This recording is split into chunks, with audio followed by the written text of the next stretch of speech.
Bienvenidos a su consulta preferida y a su podcast de salud favorito. Eso me dijo el doctor. Soy el doctor Mario Torres, médico e investigador, y este es el espacio donde desarmaremos los mitos y combatimos la desinformación con lo más nuevo de la ciencia médica. El día de hoy estoy muy feliz de estar de nuevo aquí con el segundo episodio. La verdad es que yo disfruto muchísimo el hacer esto. La verdad es que me gusta mucho platicar con ustedes, el poder explicar temas que se ponen muy de moda y la gente habla y habla y habla y habla de ellos sin siquiera entenderlos realmente. Como por ejemplo, ¿quién no ha escuchado hablar de Ozempic en los últimos años? Este es prácticamente el medicamento del momento. En redes sociales, las celebridades, los periódicos, las noticias, en las farmacias, Ozempic es la medicina del momento. Cualquier red social. Abres TikTok, abres Instagram, abres Facebook y los titulares están hablando de que alguien ya admitió que usa Ozempic, que salió este efecto adverso, que salió esto y que salió el otro. Si en los últimos años no han vivido debajo de una piedra, tienen un celular, tienen redes sociales o lo que sea, han escuchado de algún caso. Por ejemplo, tenemos, por decir algunos, ¿no? Tenemos a Demi Moore, que es la actriz que salió en la película de La Sustancia, que siempre se ha visto muy bien. Sin embargo, ahora la vemos con una delgadez que ha llegado incluso a los extremos. Y se ha reportado que ha empezado a utilizar este medicamento. Incluso también Ariana Grande, yéndonos por figuras un poco más locales, hablando de México, como la conductora, actriz, no sé cómo describirla, Gomita, la niña macha de TikTok, que pues son influencers que están muy metidas como en el ámbito de la figura, la imagen y la estética. Entonces, debido a esto, todavía se vuelve todavía más un revuelo que estén utilizando un medicamento para la pérdida de peso. Serena Williams, la tenista, también se ha dicho que lo utilizó. Incluso también el siempre controversial Elon Musk ha dicho que utilizó Ozempic. Hay medicamentos que se vuelven famosos incluso antes de que se entiendan bien para qué sirven. Y este es uno de ellos. Aquí vamos a hablar sobre qué es el Ozempic y específicamente qué es la semaglutida y los demás medicamentos que han salido relacionados en los últimos años, los análogos de GLP-1, por decirlos con su nombre o su grupo farmacológico. Este no va a ser un episodio ni pro ni anti Ozempic, es un episodio donde vamos a hablar sobre datos duros, qué es lo que se ha descubierto, qué es lo que se sabe, qué es lo que no se sabe, quiénes deben utilizarlo, quiénes no deben utilizarlo, y todo eso en base a la literatura científica que ha salido en los últimos años. Las tres preguntas principales que vamos a responder es: ¿funciona de verdad? ¿Es seguro? ¿Y quién debería tomarlo? Ojo aquí, disclaimer o como aviso, esto no es ningún consejo médico, no es nada que alguien, tampoco que alguien me haya pagado para hablar de esto, solamente estamos hablando de evidencia y esclareciendo datos sobre este medicamento. Entonces, empezando con lo que es la semaglutida y específicamente los GLP-1 o por sus siglas en inglés, Glucagon-like peptide, perdón, péptido parecido al glucagón. Esta molécula se descubrió hace aproximadamente unos 30 años. Todo empezó en los años 80. Con una pregunta muy simple, algo que vieron los fisiólogos, los médicos o científicos, porque pueden ser de otras ramas, que se encargan de investigar las funcionalidades del cuerpo, cómo funciona. Se hicieron una pregunta: ¿por qué cuando comemos el páncreas produce más insulina que cuando inyectamos glucosa directo a la sangre? Como saben, nosotros después de que comemos, nuestra comida se convierte en glucosa. El páncreas, en respuesta a esto, para que nuestras células puedan utilizar esa glucosa, produce insulina. Pero ¿por qué cuando la glucosa llega por medio del estómago aumenta más la insulina a comparación de que si la inyectamos directamente en la vena? Que viéndonos como a lo más sencillo, relativamente es lo mismo, ¿no? La respuesta llegó en 1986, descubriendo una hormona intestinal que actuaba como mensajero. Cuando comes, el intestino le avisa al páncreas que has comido, que llegó comida. A esta hormona se le llamó GLP-1 o péptido similar al glucagón tipo 1, porque se parecía mucho a esta otra hormona que ya se había descubierto años antes. El intestino prácticamente dice, oye, llegó comida, vamos a actuar. Este prácticamente es el GLP-1 natural, es la fórmula la molécula que nuestro cuerpo produce. ¿Cuál es una característica principal? Que esto hay que recordarlo más adelante, es que el GLP-1 natural dura apenas 2 minutos en el cuerpo antes de que se degrade. Prácticamente es que no sirve como tal, como medicamento, el GLP-1 humano. Pero aproximadamente unos 10 años después, llegó un animal que a lo mejor no esperábamos que fuera a cambiar el rumbo de la farmacología, de la endocrinología y en general de la medicina. En los años 90, un investigador llamado John N. estudiaba el veneno del monstruo de Gila, o de Gila, un lagarto que habita el desierto de Arizona. Encontró una molécula que se parecía muchísimo al GLP-1 humano, pero ahora más estable. La llamó la hexenedina 4. Esta molécula le sirve al lagarto porque puede no comer por meses y su metabolismo se regula de una forma extraordinaria. Puede dejar de comer mucho tiempo y no le pasa nada. Y esta molécula se reestructuró de manera en laboratorios y se produjo la hexenatida, que fue el primer análogo de GLP-1 aprobado por la FDA o la Administración de Medicamentos y Alimentos, un organismo de Estados Unidos que se encarga de regular todo esto, como la COFEPRIS en México, en el 2005, específicamente para los pacientes con diabetes tipo 2. Ojo, desde el 2005 ya se había publicado, o más bien ya se había aprobado el primer medicamento de este tipo. Y para pacientes con diabetes tipo 2. Aquí nadie había hablado nunca nada de la pérdida de peso. El problema de la hexenatida es que había que inyectarse 2 veces al día. Años después, una farmacéutica llamada Novo Nordisk desarrolló la liraglutida, una molécula que duraba más tiempo en el cuerpo y se debía inyectar solamente una vez al día. En el 2010 se aprobó para tratar la diabetes. Pero después de ahí surgieron más preguntas. ¿Cómo le hacemos para no estarnos inyectando diario? Puede ser muy molesto, si no pregúntenle a cualquier persona que tenga una diabetes avanzada que se inyecte insulina. El inyectarte todos los días es molesto, es doloroso y pues no es viable, no te hace tener una adherencia con el tratamiento. Entonces, los científicos se preguntaron, ¿podemos hacerlo ahora una molécula que se pueda inyectar una vez a la semana? Y ahí es donde nació la semaglutida, que es de la misma familia, pero prácticamente modificada para que pueda durar 7 días en el organismo. Por eso la dosis de semaglutida es una vez por semana.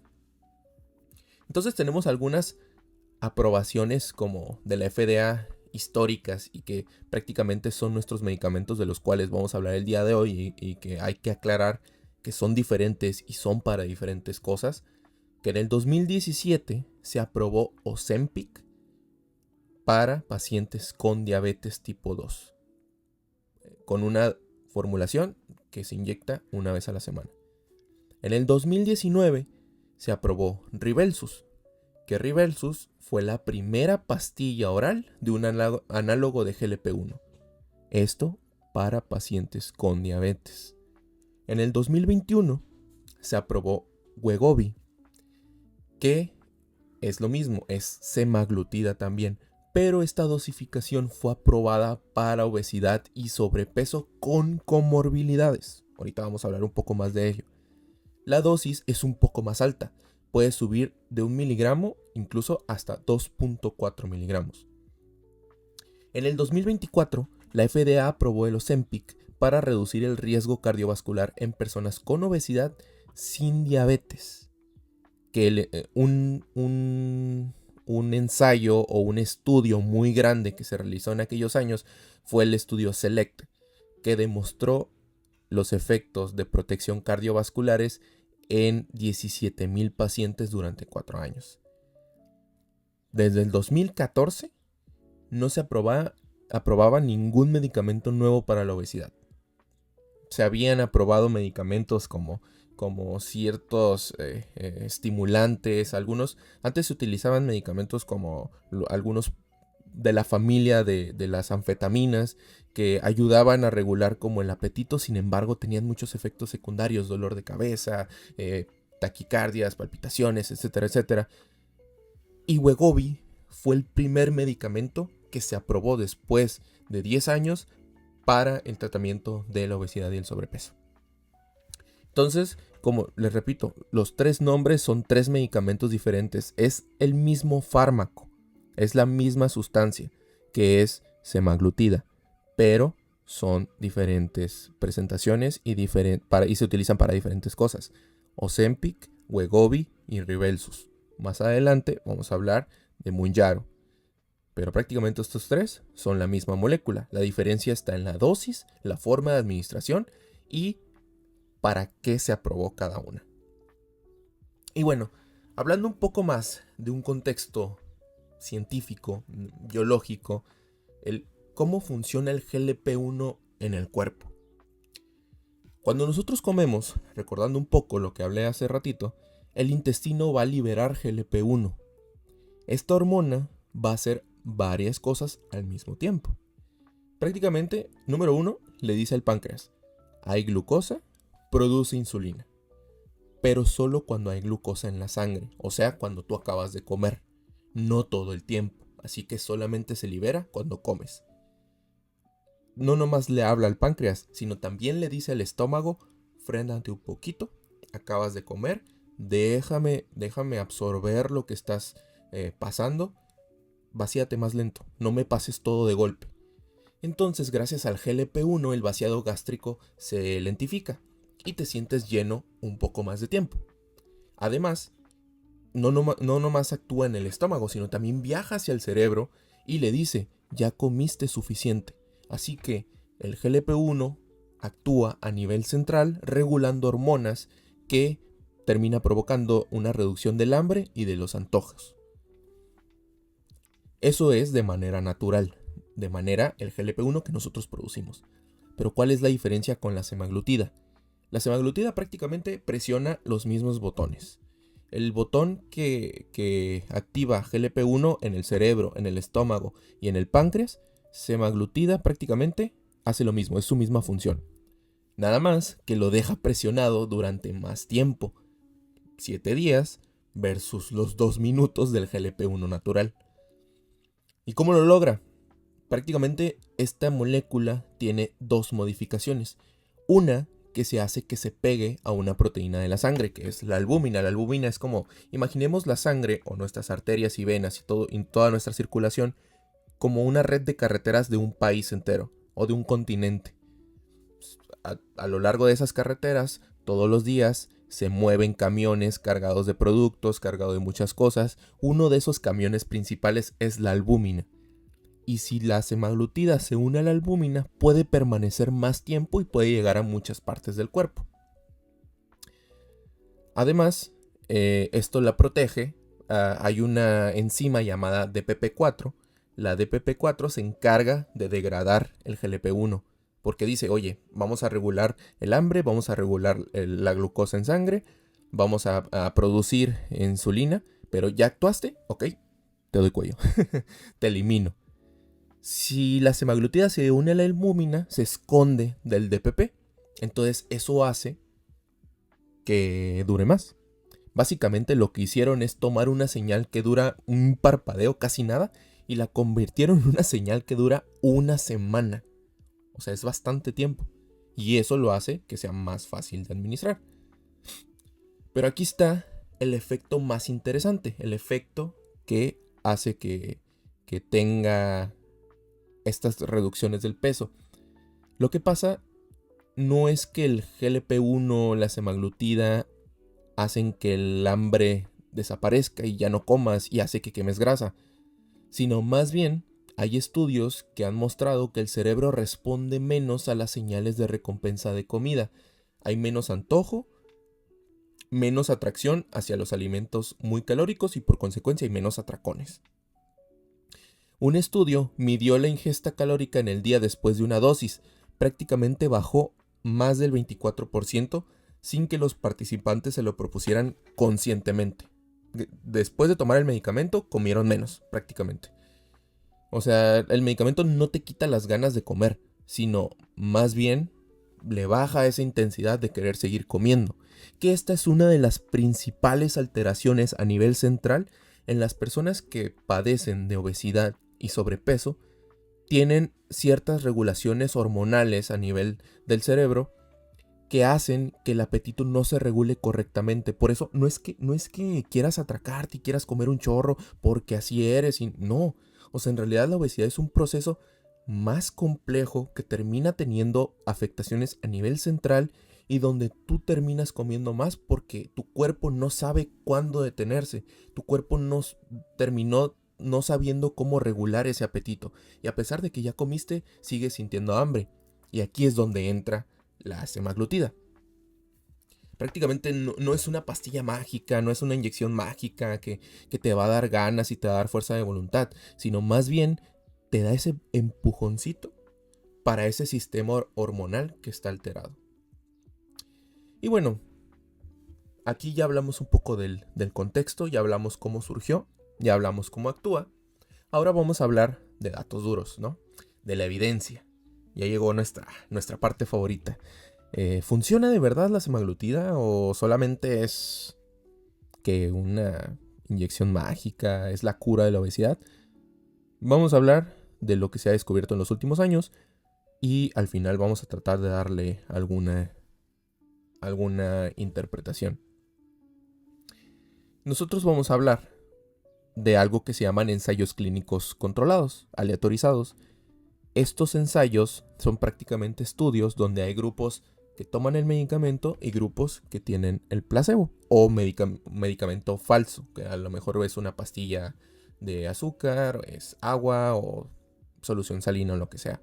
Estos son los mejores estudios. Si tú pones una pirámide de tipos de estudios de investigación, los ensayos clínicos aleatorizados son los mejores para probar que un medicamento funciona o un medicamento no funciona también. Entonces, estos son algunos de los ensayos más importantes que han salido en los últimos años. Son ensayos que han tenido miles de personas y seguimientos durante años.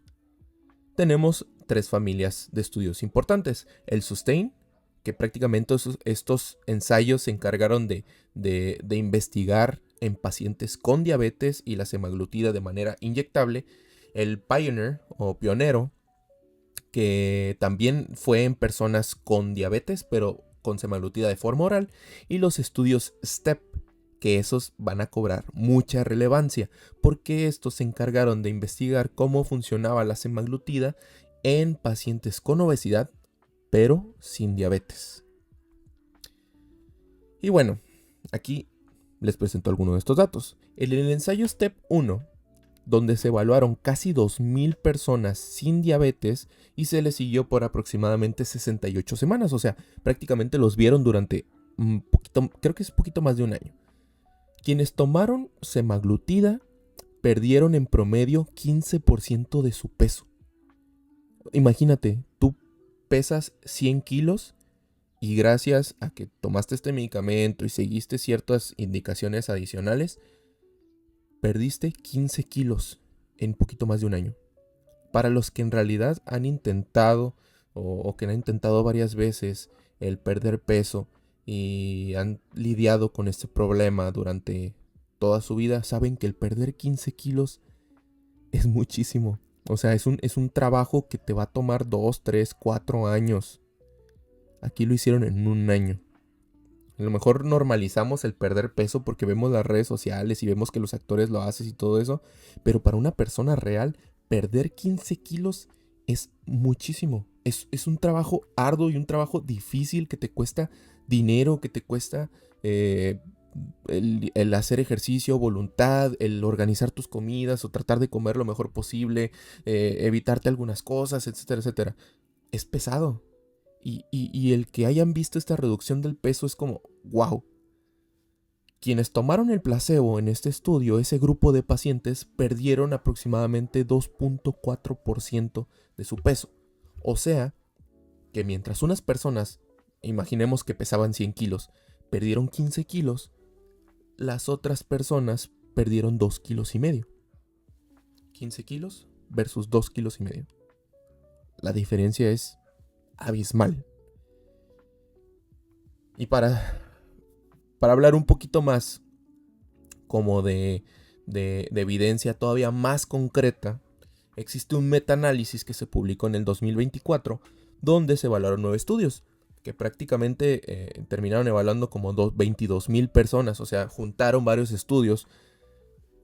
Fueron 22,000 personas sin diabetes, donde la pérdida promedio de las personas que tomaron semaglutida fue de 11.5 kilos más que el placebo. En promedio, hay gente que perdió más kilos que eso. O sea, hay que pensarlo, o sea, analicémoslo un poquito. El perder 12, 13, 15 kilos en un año es bastante. Y no solamente el peso, también bajaron su presión arterial, la cintura, el colesterol malo, incluso marcadores de inflamación.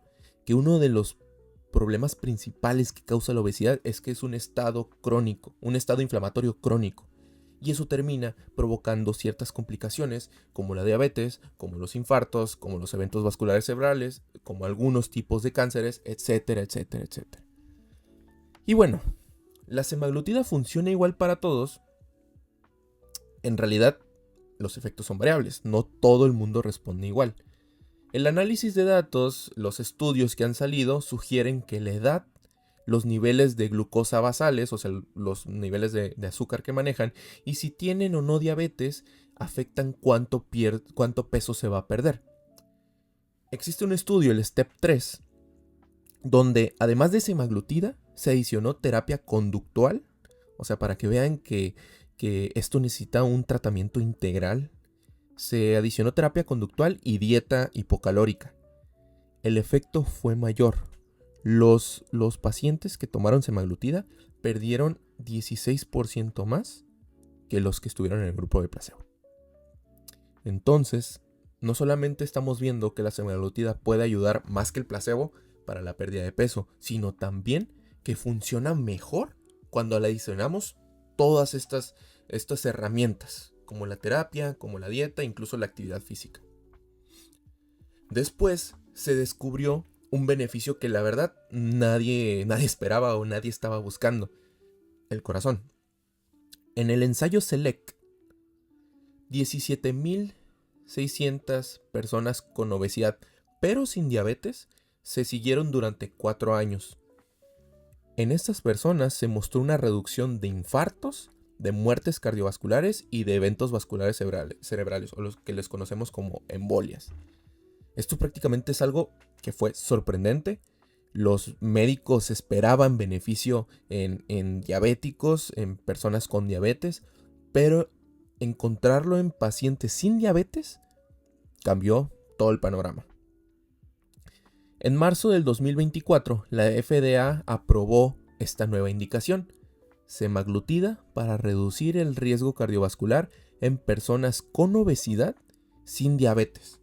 O sea, que si tú tienes obesidad o si tú tienes sobrepeso con alguna comorbilidad, ya sea que tengas hipertensión, ya sea que tengas apnea del sueño, ya sea que tengas alto el colesterol malo, bajo el colesterol bueno, puedes verte beneficiado con este medicamento, no para la pérdida de peso, sino para la protección de tu corazón.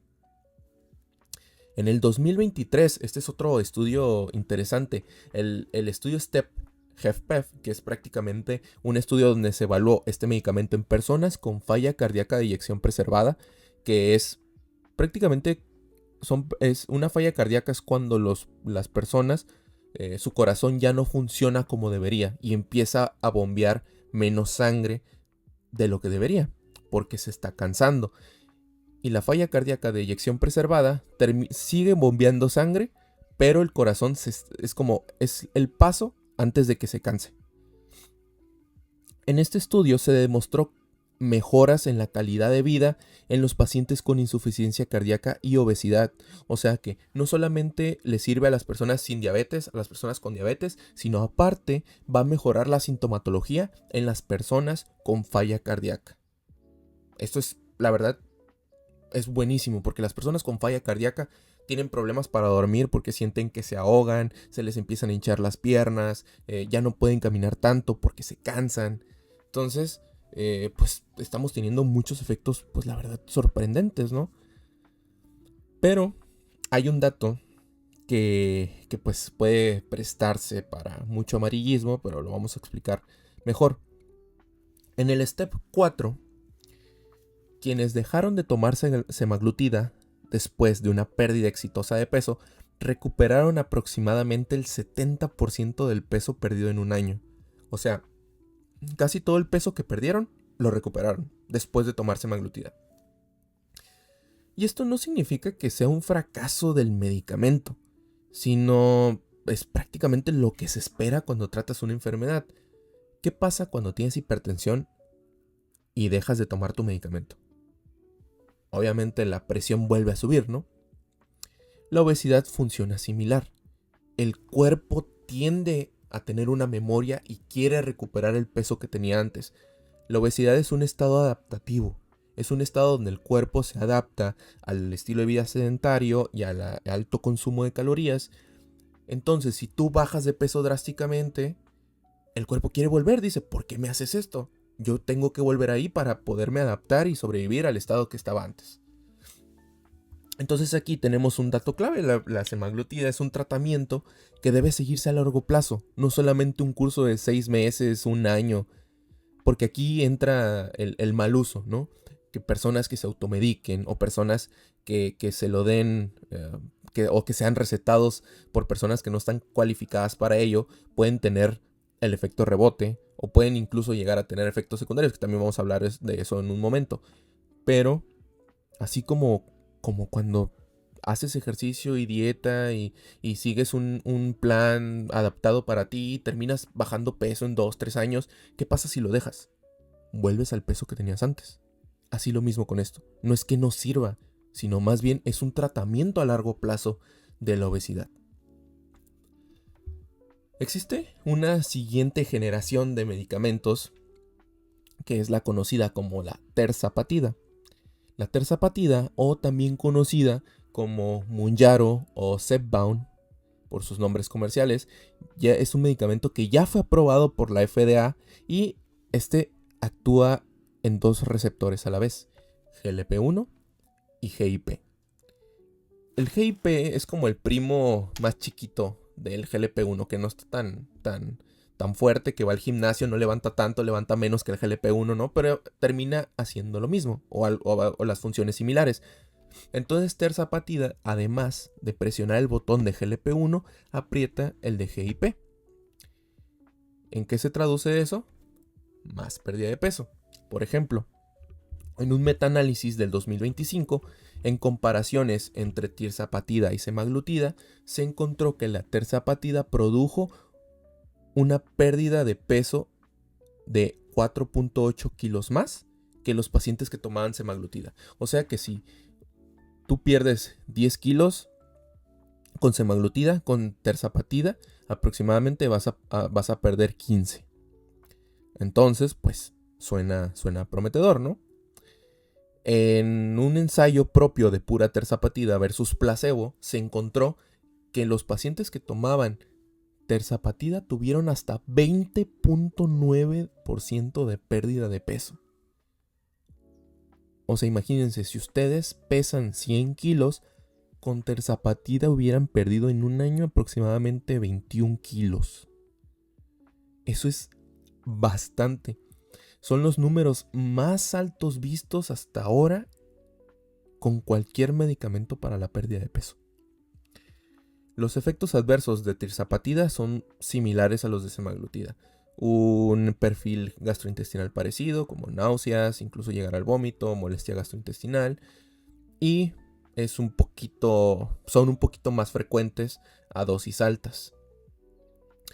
Los estudios que compararon terzapatida con semaglutida usaron dosis de semaglutida más bajas que las aprobadas para obesidad. Entonces, esto es como un ojito. La ventaja de terzapatida puede en realidad ser menor, pero a final de cuentas tiene ventaja a la semaglutida.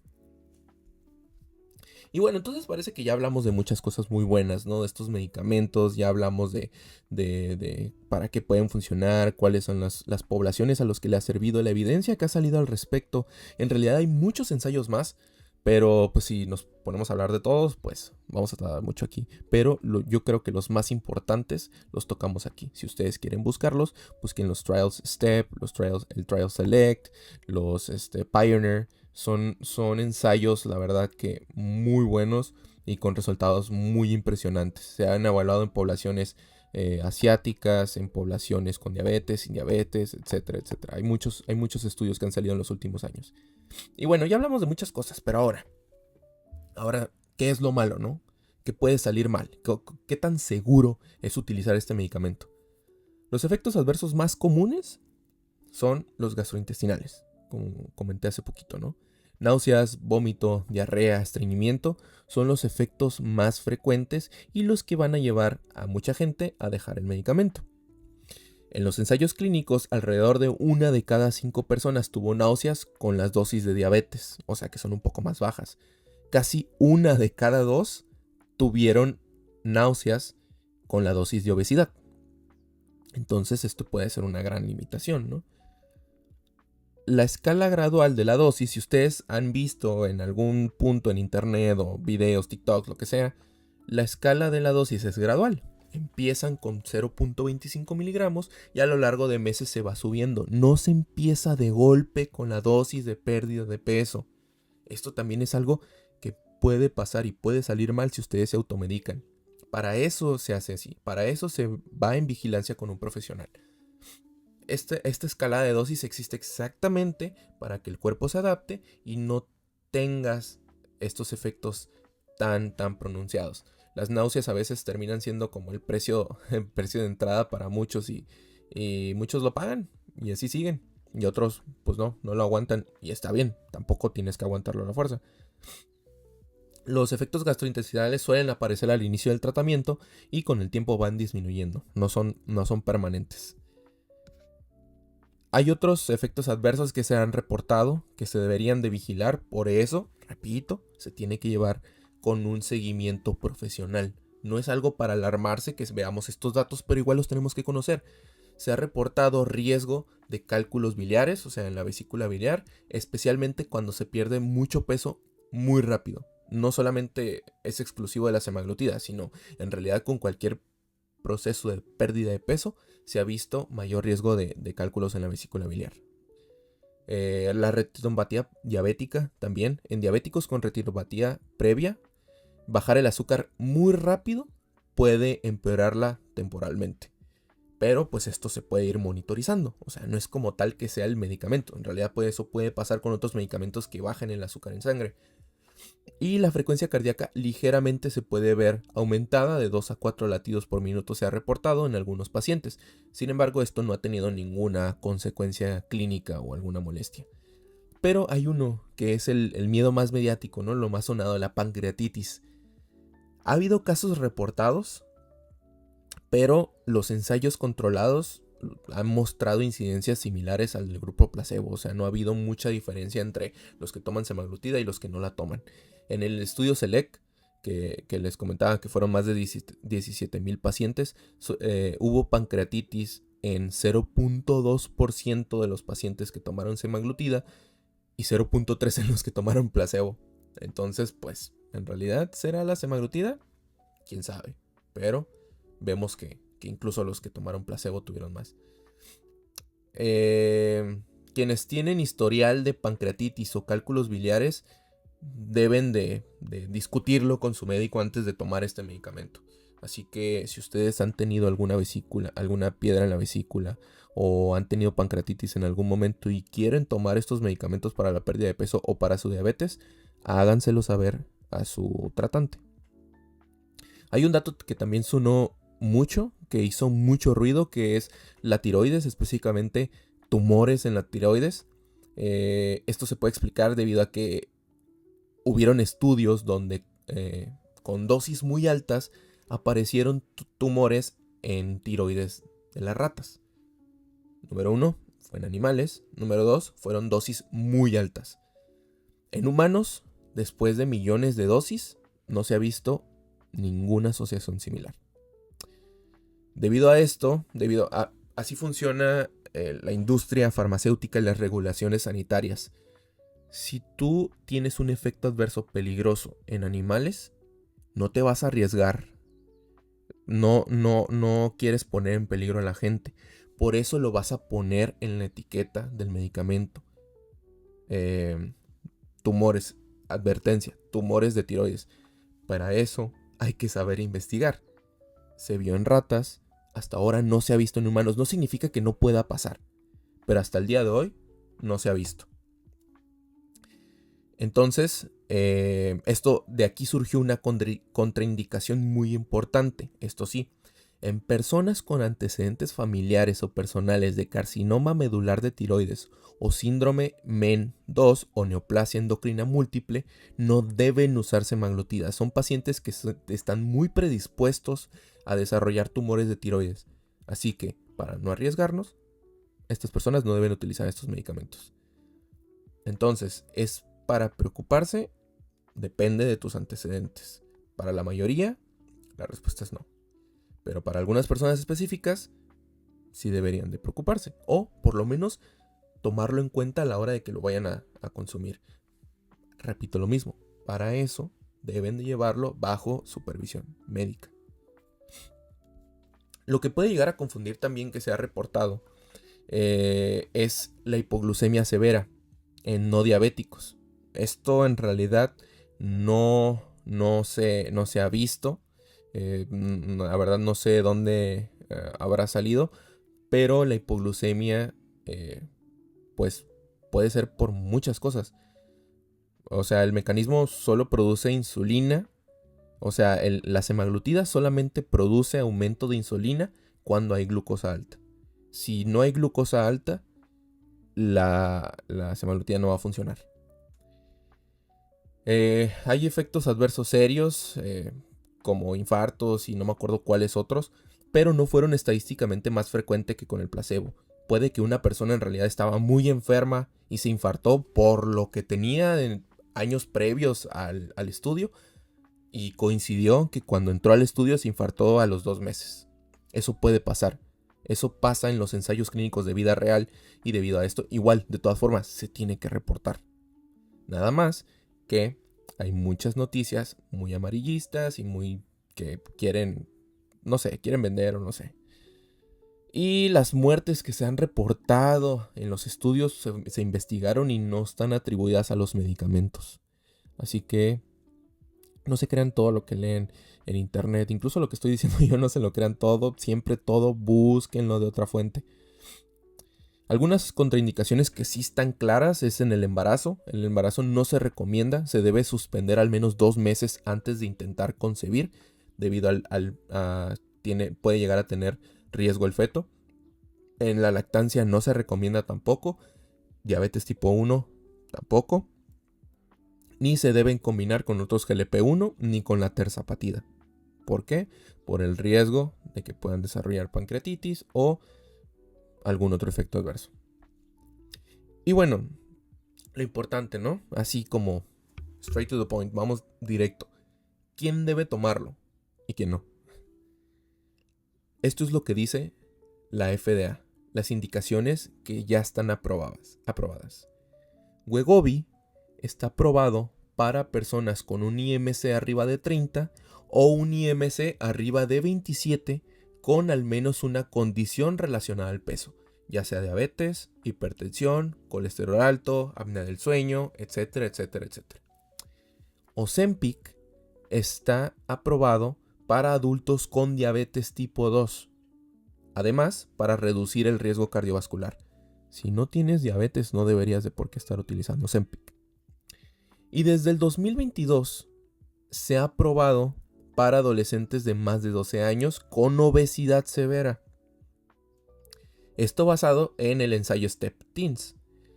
Este es un punto que sí se presta a debate. No vamos a decir si sí o si no, solamente hay que saber que los adolescentes y niños que tienen obesidad desde edades más tempranas tienen mayor riesgo de desarrollar complicaciones, como las que dije, diabetes, hipertensión, colesterol alto, infartos, etcétera, a edades más tempranas. Sí, se tiene que actuar temprano, con medicamentos, ahí sí es un tema de debate. Debido a... Aquí tenemos un problema muy importante, que es el uso de off-label y la escasez que provoca el uso, ¿no? Ya ven que se hizo muy viral y se hizo muy sonado hace creo que un año, casi 2 años, fue de que se disparó el nombre Ozempic.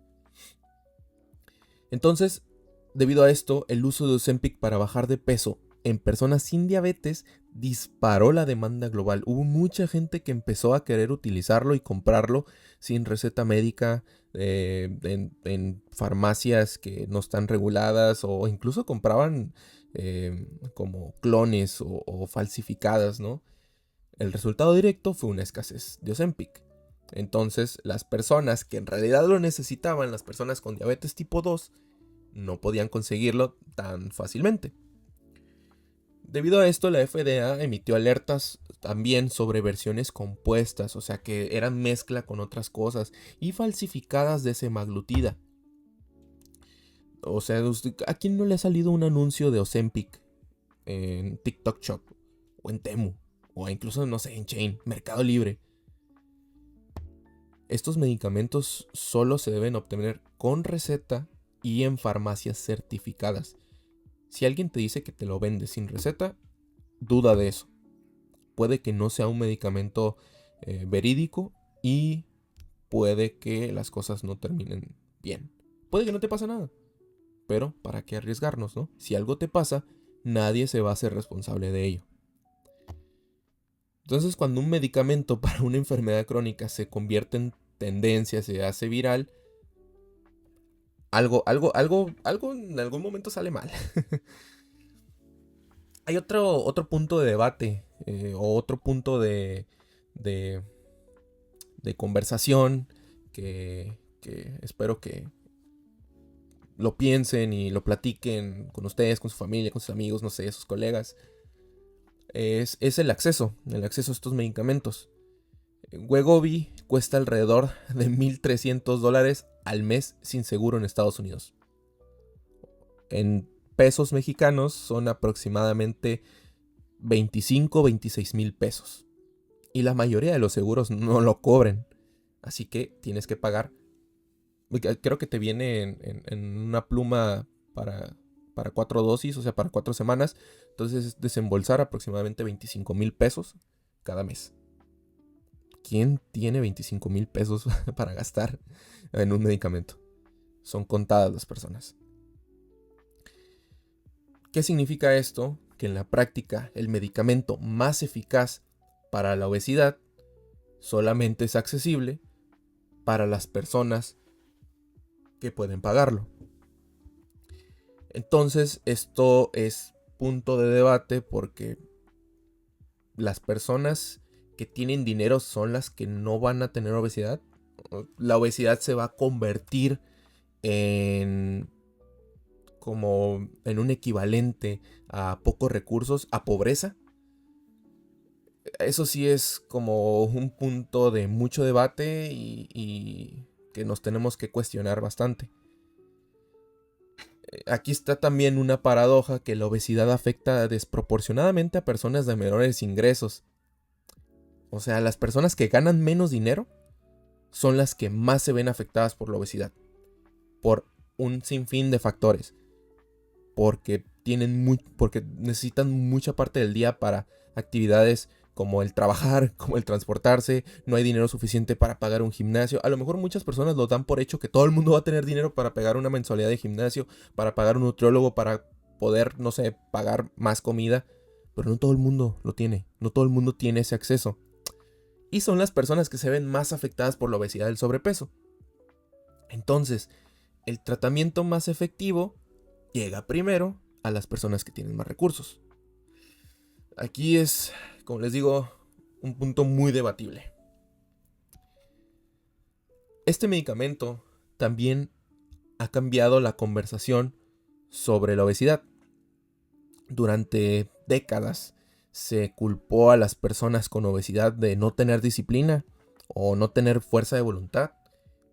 Como dicen, casi como el que es pobre porque quiere, dicen el que es gordo porque quiere. La existencia de la semaglutida es, en cierto modo, una evidencia de que esto pues es un pensamiento injusto. Nadie tiene obesidad, nadie tiene sobrepeso porque quieren. Se los juro, yo creo que nadie que le pregunten tiene porque quiere. Y lo mismo, si tú le preguntas a una persona con diabetes o con hipertensión, oye, ¿tú quieres tener hipertensión? Oye, ¿tú quieres tener diabetes? Pues, obviamente no. Así lo mismo con la obesidad. Entonces, si un medicamento que ajusta señales hormonales produce pérdida de peso significativa, eso quiere decir algo sobre la base biológica de la enfermedad. O sea, la obesidad no solamente es por falta de ganas, por falta de voluntad, sino porque hay algo en el interior que se desequilibró y tenemos que regularlo. Así que el Ozempic no solamente podemos decir que es solo un medicamento, sino puede ser un argumento para establecer una conversación de un tema que teníamos mal planteado. Si tú ves que un medicamento está ayudando más a la pérdida de peso, es porque el problema no era solamente el querer bajar de peso, sino hay algo que se puede regular. Así que este es un tema para pensar, ¿no? Y bueno, hay otro tema debatible que es medicalizar o prevenir. ¿Tiene más sentido invertir en medicamentos o en cambiar los entornos que promueven la obesidad?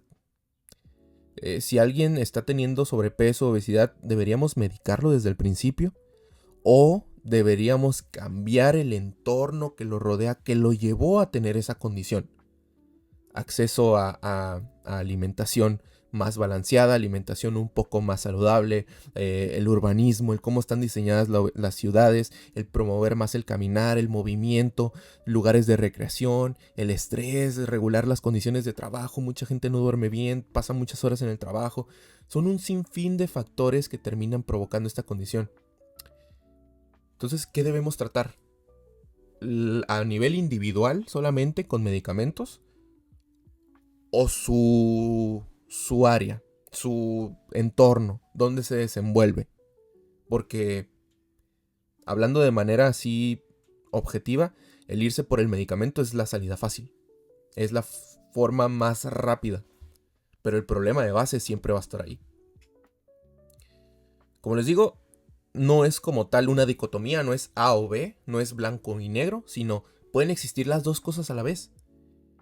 Sin embargo, los recursos pues no son infinitos, ¿no? Y hay prioridades políticas, económicas, etcétera, etcétera, etcétera. Entonces, aquí lo importante es saber que este medicamento puede llegar a ser una ayuda para las personas que tienen esta condición. Sin embargo, no es la solución mágica. Si tú no cambias tu estilo de vida, tu alimentación, ojo, no estoy diciendo que todos pueden, pero si tú no lo haces, con el puro medicamento no vas a bajar de peso. Así que esto es algo que la verdad deberíamos pensar bastante, que deberíamos debatirlo, que deberíamos argumentarlo, que no quede solamente aquí. Hay algunos puntos que la ciencia aún no sabe. ¿Cuánto tiempo es seguro tomarlo? O sea, los ensayos más largos han llegado a 4 años, pero estamos aprendiendo todavía. ¿Qué pasa más allá de esos 4 años? ¿En qué pacientes conviene convertirlo en un tratamiento continuo? ¿En cuáles? ¿En ciclos? Un ciclo de 2 años, luego descanso, luego 2 años, luego descanso. ¿O qué pasa con la masa muscular a largo plazo? Ha habido indicios de que parte del peso perdido es músculo también. Este es un problema muy grande, sobre todo para las personas mayores. El perder músculo puede llegar a ser fatal. Así que se está estudiando cómo mitigar también esta pérdida muscular. Además, los análogos de GLP-1 se están investigando en Alzheimer, en Parkinson, en hígado graso, en enfermedades renales. El campo prácticamente se está extendiendo. Así que, a manera de conclusión y para terminar, cerrar este episodio, hay algunos puntos que me gustarían con los que se queden y lo analicen. Este medicamento se ha visto que funciona, o sea, está claro que funciona. La evidencia es sólida, los ensayos son grandes, rigurosos y las pérdidas de peso no tienen ningún precedente en farmacología para la obesidad. O sea, ningún otro medicamento ha mostrado lo que estos medicamentos han realizado. Número 2. Esto no es una cura. Es parte de un tratamiento integral para una enfermedad crónica. Al momento de detenerte, el cuerpo va a recuperar el peso o va a tratar de hacerlo. Además, este medicamento tiene efectos adversos reales, principalmente gastrointestinales, que son manejables con supervisión médica, pero esto puede llevar a que algunas personas dejen de utilizarlo. Y este medicamento no es para todos. Hay indicaciones precisas, contraindicaciones claras y una conversación muy importante sobre quién tiene acceso y quién no. Así que la próxima vez que hables u opines acerca de la semaglutida, acerca de Ozempic, de la terzapatida, de Mounjaro, de Rybelsus, de todos estos medicamentos, podrás decir que eso me dijo el doctor. Nos vemos en el siguiente episodio. Adiós.